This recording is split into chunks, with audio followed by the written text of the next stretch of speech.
Okay, so Erik Ten Hag has had a very successful first season at Manchester United, finishing third, winning the Carabao Cup, making it to the FA Cup final and the quarter-finals of the Europa League. Despite this, Erik Ten Hag, time and time again, has been let down by the club, by the board and by the owners. And we are seeing this once again in this transfer window. So let's cast our minds back to last season. Erik Ten Hag came in with two prime targets. His prime targets were Jurrien and Frenkie de Jong. Did he get either of those players? No, Timber did not join because of comments made by Louis van Gaal, and Frenkie de Jong, it didn't happen for whatever reason. Now cast your mind forward to the January transfer window. United, we went into that window with our only recognised striker being Anthony Martial. Marcus Rashford played through the middle a lot last season, probably not his best position. It was done out of a need because he was the only guy scoring goals in that team. What did Manchester United go and do? We bring in Weghorst, who scored twice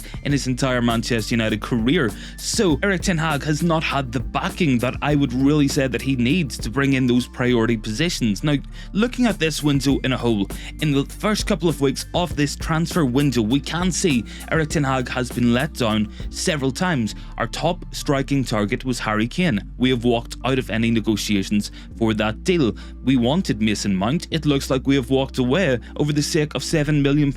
So that is a player, once again, that we have missed out on. As well as that, Kim Min-jae, we wanted to bring him in. He has gone to Bayern Munich. This club's inaction, ineffective leadership and indecisiveness in the transfer window as a whole is really costing Erik Ten Hag, and I know it will continue. We can see in a report here, now I think this is a very, very interesting point. This is coming from Samuel Weghorst of Manchester Evening News. He has said that Eric Bailly and Alex Telles are regarded as must-sells. Everybody else depends on whether there is an appropriate replacement available. So looking at the team, there are so many players who we would say does not fit into what Erik Ten Hag wants, especially looking at this goalkeeping situation. Now, David De Gea undoubtedly is a club legend, but if you're telling me Erik Ten Hag, a guy who wants a possession-based team to be playing out from the back, wants one of the worst goalkeepers in the entire Premier League in terms of distribution and passing to be his number one, I don't believe that for 1 second. I think Erik Ten Hag once again has been hamstrung by the Glazer family, by this club. And fundamentally, when we look at this as a whole, we have a lot of players who do not fit what we want to do as a team. Harry Maguire, Scott McTominay, Fred, Van de Beek, Martial, just to name a few. But we are not going to replace those players because that will cost money. So that is why we are reluctant to sell. We are very bad at selling in the first place. And once again, Erik Ten Hag has been hamstrung by this team. And I completely understand his fury. Erik Ten Hag, he wanted to bring Declan Rice in. That move was rejected by the club. They said they will not pay that caliber of money. And now we are supposed to believe that we're going to buy Moses Caicedo from Brighton. Do I believe this for 1 second? Unfortunately, I do not. I know there was strong links came out over the last couple of days, and we've had a long-standing interest in Moses Caicedo. But I do think that this is a negotiation tactic to try put pressure on Chelsea. But fundamentally, Erik Ten Hag is a guy. He wants his whole team to be playing in his style of football. We haven't seen that so far. He has been hamstrung by the players he has. He hasn't been allowed to ship players on the same way that he would want to. If you take Pep Guardiola when he came into Manchester City as an example, first thing he did was he brought in a new goalkeeper. He got rid of Joe Hart. He brought in many fullbacks, many centre-backs, and he was allowed to change his team over and over again until he found the balance, until he found what he was looking for. And every season now, Man City are getting stronger and stronger. Manchester United, we fall behind because we do not have the ambition needed. And all of this starts at the top. It starts with the Glazer family. It goes down to the board. It goes down to the guys working with Erik Ten Hag on a day-to-day basis running this football club. But once again, Manchester United, we are being let down by the lack of ambition, the lack of drive and the lack of quality that we actually have in terms of boardroom. We're seeing the likes of Richard Arnold, we're seeing John Murda, Darren Fletcher are running our football club on a day-to-day basis.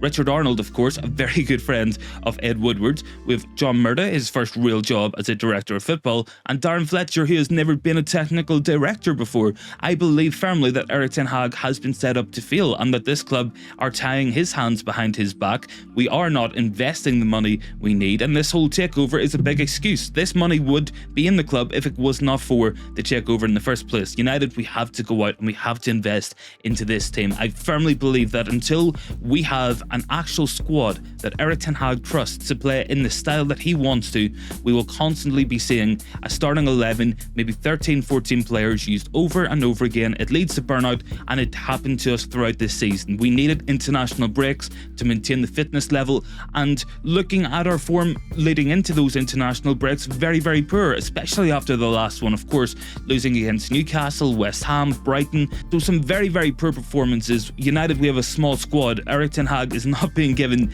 the ability to clear out the decks, clear the decks of the players he does not want, and now all of a sudden he is being told he has to work with David De Gea. That is how it looks like it is going to go down. He is told that Harry Maguire will be staying, that McTominay will be staying, that Fred will be staying.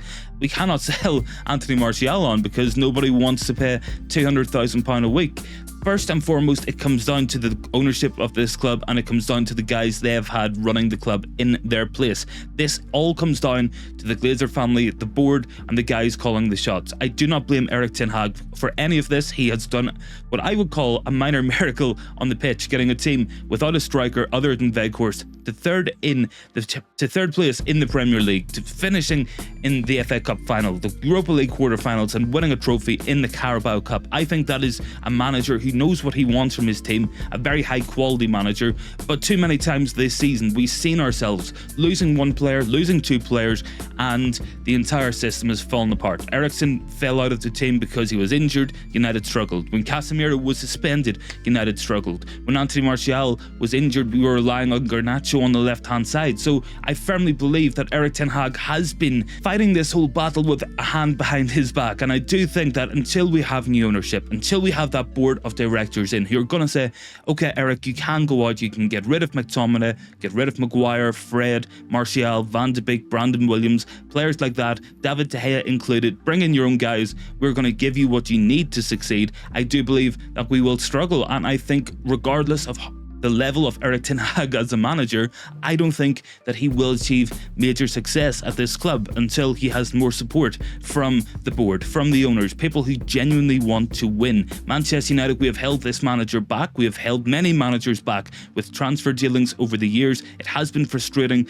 and the way we've operated as a club in terms of overpaying for players coming in and underselling as well for players we want to get rid of. And honestly, I think until all that changes, it will happen. It will continue to happen. And I think Erik Ten Hag is being let down. He has every single right to feel that he is being let down by this team. He has been let down by the board, by the club. He is right to be furious because he has earned the right to feel that way. He has done all he can on the pitch up until now, and until we are genuinely backed in the market to go out, bring in the players Ten Hag needs, a top level striker, a top level goalkeeper, another midfielder, probably another centre back, we will struggle and we will find success limited. We are going up against teams like Man City, like Chelsea, Arsenal, Liverpool, who want to win. That is the ambition of their club. Manchester United, our ambition is to try and make our balance sheet better, to try and make the profits better, so the Glazer family can take more dividends, so the investors can make more money.